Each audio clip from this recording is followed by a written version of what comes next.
فهنا في القاهرة في ناس بتقارنك برانيا يوسف. اوكي. تعرفي رانيا يوسف طبعا. انا اي نسمع بها. تمام. بص، انا مش مصريه.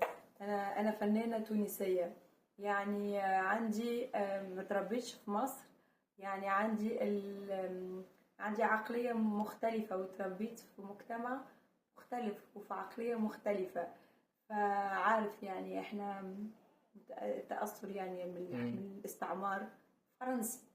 ففي حاجات كبرت معانا في العقلية بتاعتنا، طريقة اللبس أو مش عارفة الستايل أو أنا ده هو الستايل بتاعي. يعني مفيش عندي مفيش في دماغي إني قاعدة بدور على حاجة أو عاوزة أكون ترند أو أنا تونسية. أنا مش مصرية.